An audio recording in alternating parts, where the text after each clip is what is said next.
नमस्कार साथियों, कैसे हैं आप सब। आज के इस वीडियो लेक्चर में हम लोग पढ़ेंगे गोलीय दर्पण से संबंधित परिभाषाओं के बारे में।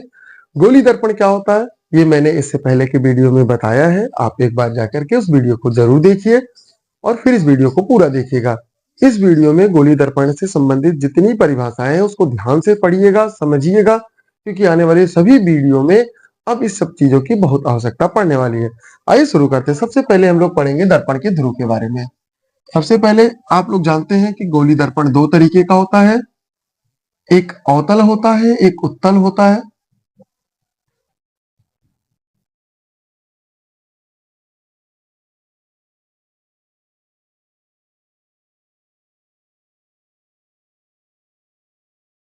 वह दर्पण, वह गोलीय दर्पण जिसका परावर्तक पृष्ठ, ये क्या है? वह गोलीय दर्पण जिसका परावर्तक पृष्ठ है, जैसे इसका ये परावर्तक पृष्ठ है और इसका ये परावर्तक पृष्ठ है।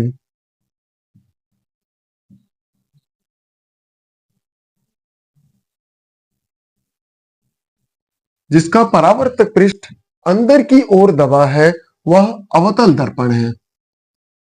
ये कैसा दर्पण है? ये अवतल दर्पण है।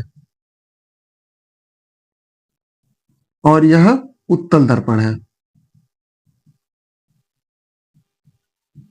से पहली जो परिभाषा आती है गोलीय दर्पण में वो है ध्रुव। ध्रुव क्या होता है? परावर्तक पृष्ठ का मध्य बिंदु ध्रुव है। जैसे इसका परावर्तक पृष्ठ ये मान लेते हैं तो इसके मध्य में ठीक बीच से जो रेखा निकाल दे, अगर इस बाद में करेंगे उस चीज को, पहले ये देख लेते हैं। मान लेते हैं ये मध्य बिंदु यहाँ है और इसका मध्य बिंदु यहाँ है, तो जो मध्य बिंदु है परावर्तक पृष्ठ का वह ध्रुव कहलाता है। और ध्रुव को हम लोग P से रिप्रेजेंट करते हैं। ध्रुव हो गया और इसको हम P से रिप्रेजेंट करेंगे। इसके बाद आती है वक्रता केंद्र। ध्रुव हो गया, वक्रता केंद्र है। जैसा कि पहले के वीडियो में मैंने आपको बताया है और आप जानते हैं, जो गोलीय दर्पण होता है वो किसी खोखले गोले से बनता है। तो जैसे ये खोखला गोला है, ये कांच का खोखला गोला है, इसको हमने लिया और इसका जो केंद्र है, इसका जो केंद्र है वही दर्पण का वक्रता केंद्र होगा। गोलीय दर्पण जिस खोखले कांच के गोले का भाग है उसका जो केंद्र होता है वही इसका वक्रता। वक्रता मतलब जिसके कारण वक्र है, यहां से ये टेढ़ा है, वक्र हो रहा है, घूम रहा है, इसलिए इसका केंद्र यहाँ है और इसका वक्रता केंद्र ये यहाँ कहीं होगा। ठीक है, जिससे ये बना है। जैसे आप लोग गोला खींचते हैं, आप बचपन हम लोग बनाते थे गोला, वो प्रकार लेकर के, तो जिस बिंदु पे रख करके प्रकार घुमाते थे तो वो उसका केंद्र होता था। अब शेष भाग को मिटा दिया जाए तो छोटा सा भाग रखने के बाद क्या मिलता है हमें? तो गोली दर्पण मिलेगा। तो जिस बिंदु से रख करके वो बनाया गया है उसी को हम इसका वक्रता केंद्र बोलते हैं। इसके बाद आती है वक्रता त्रिज्या। ये गोला आप देख रहे हैं, इसके केंद्र से इसके सतह की जो दूरी है इसे हम त्रिज्या कहते हैं। सरफेस तक की दूरी को त्रिज्या कहते हैं। इसी त्रिज्या को यहां हम वक्रता त्रिज्या का नाम दे देते हैं। कहने का आशय ये है, ये वाला भाग है, यहां से ध्रुव से, ध्यान रखिएगा, वक्रता केंद्र को हम C से रिप्रेजेंट करते हैं, ध्रुव को हम P से रिप्रेजेंट करते हैं। तो ध्रुव और केंद्र के बीच की वक्रता, केंद्र के बीच की दूरी को हम वक्रता त्रिज्या कहते हैं। वक्रता त्रिज्या कहते हैं। सॉरी, इस पे हाथ पड़ गया, ये मिट गया। यहाँ इसका ध्रुव है, ये इसका केंद्र है, तो ध्रुव से केंद्र को मिलाने वाली जो रेखा है वो क्या कही जाएगी? वक्रता त्रिज्या। और हम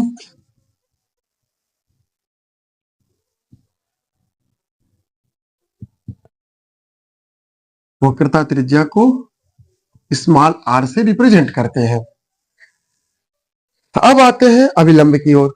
अभिलंब क्या होता है? गोली दर्पण के किसी बिंदु को केंद्र से मिलाने वाली रेखा को हम उस बिंदु पर अभिलंब कहते हैं। जैसे मान लीजिए इस बिंदु पर यहां से केंद्र को मिला दिया गया, हम उसे कहेंगे अभिलंब। तो अगला पॉइंट है हमारा अभिलंब। अगला पॉइंट है अभिलंब। अभिलंब के बाद अब हम लोग आते हैं मुख्य अक्ष की तरफ। ध्यान रखिएगा, अब आने वाले प्रत्येक वीडियोस में इतना ही नहीं, जब तक हम लोग दोनों दर्पण, अवतल दर्पण और उत्तल दर्पण को पढ़ेंगे, आने वाली वीडियोस में जहां लेंस पढ़ेंगे, हमें इन सब परिभाषाओं की सबसे ज्यादा जरूरत पड़ेगी।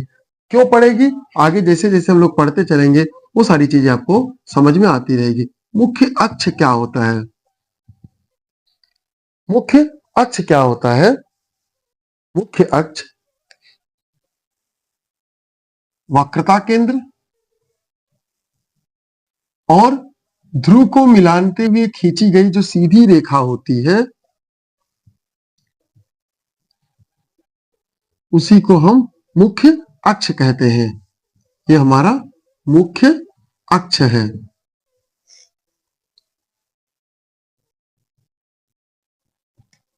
मुख्य अक्ष कहते हैं, उसे हम मुख्य अक्ष कहते हैं। और अब आता है दर्पण का द्वारक। नेक्स्ट जो परिभाषा है, अगली परिभाषा है दर्पण का द्वारक। गोलीय दर्पण के परावर्तक पृष्ठ के व्यास को, जो व्यास है यहां से यहां तक, यहां से यहां तक अगर एक लाइन खींच दिया जाए इस तरीके से, और इस तरीके से यदि लाइन खींच दी जाए, इसे ही हम कहते हैं दर्पण का द्वारक। और अब आते हैं मुख्य फोकस की ओर। महत्वपूर्ण परिभाषा है मुख्य फोकस। मुख्य फोकस, बहुत ध्यान से समझिएगा। मुख्य फोकस क्या है? मुख्य अक्ष के समांतर आने वाली प्रकाश की किरणें। अब एक अलग से हम लोग एक अलग छोटा सा चित्र बना ले रहे हैं, जिससे ये हमारा दर्पण, अवतल दर्पण। अभी आगे इसी में साइड में हम लोग बना लेते हैं, ये हमारा उत्तल दर्पण।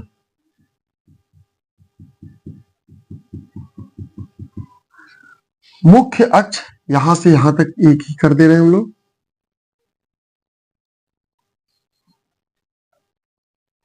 इसमें यहां इसका ध्रुव है, यहां कहीं इसका वक्रता केंद्र होगा। मुख्य अक्ष के समांतर आने वाली प्रकाश की किरणें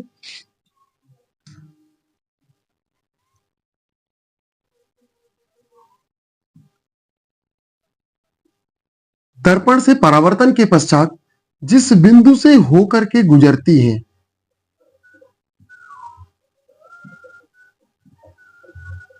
जिस बिंदु से होकर के गुजरती है, या ये अवतल दर्पण की बात है,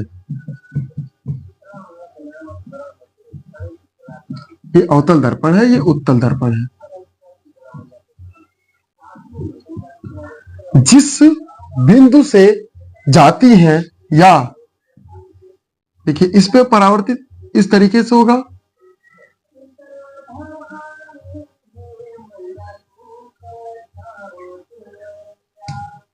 जिस बिंदु से परावर्तित होती हुई या जिस बिंदु से आती हुई प्रतीत होती है, इसे इसको आगे यहां खींचा जाए, इसको इस बिंदु पे मिलाया जाए। सॉरी, ये तो इसका केंद्र है यहां, जैसे इस बिंदु से यहां से और यहां से। तो जिस बिंदु से आती हुई प्रतीत होती है या जिस बिंदु पर आती ही है, उसे ही मुख्य फोकस कहते हैं। उसे ही मुख्य फोकस कहते हैं। ठीक है, समझ में आया? दर्पण से परावर्तन के पश्चात जिस बिंदु पर आती है या जिस बिंदु से आती हुई प्रतीत होती है उसी को हम मुख्य फोकस कहते हैं। एक बात बहुत ध्यान से समझिएगा, अवतल दर्पण का जो फोकस होता है वो दर्पण के बाहर होता है और उत्तल दर्पण का जो फोकस होता है वो दर्पण के अंदर होता है। अब पढ़ते हैं फोकस दूरी के बारे में। मुख्य फोकस पढ़ लिया,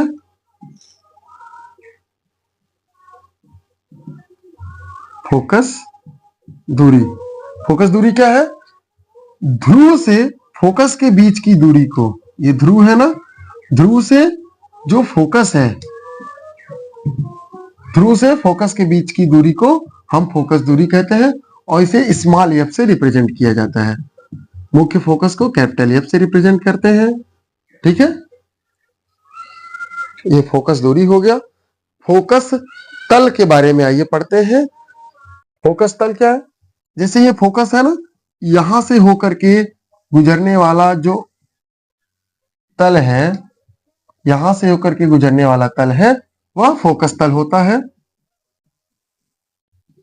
फोकस तल। इस बिंदु से, फोकस से, मुख्य फोकस से होकर गुजरने वाले तल को फोकस तल कहते हैं। ये कुछ महत्वपूर्ण परिभाषाएं हैं, इन परिभाषाओं को बार बार देखिएगा, समझिएगा, ज्यादा से ज्यादा समझने की इस तरीके से कोशिश करिए ताकि इसका पूरा कॉन्सेप्ट आपको समझ में आ जाए। जैसे अगर आप आंख बंद करके भी बैठिएगा तो आपको ये सारी चीजें याद आनी चाहिए। जब ये सारी चीजें आपका क्लियर हो, ये सारी चीजें आपकी क्लियर होंगी, आगे आने वाले वीडियोस में और आनंद आएगा।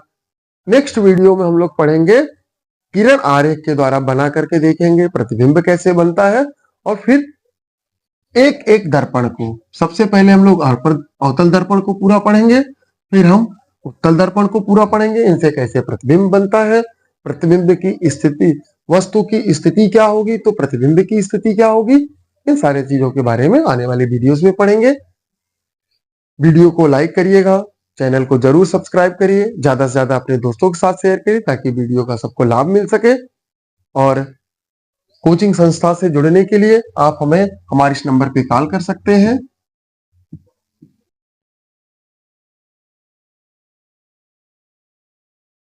और व्हाट्सएप भी कर सकते हैं।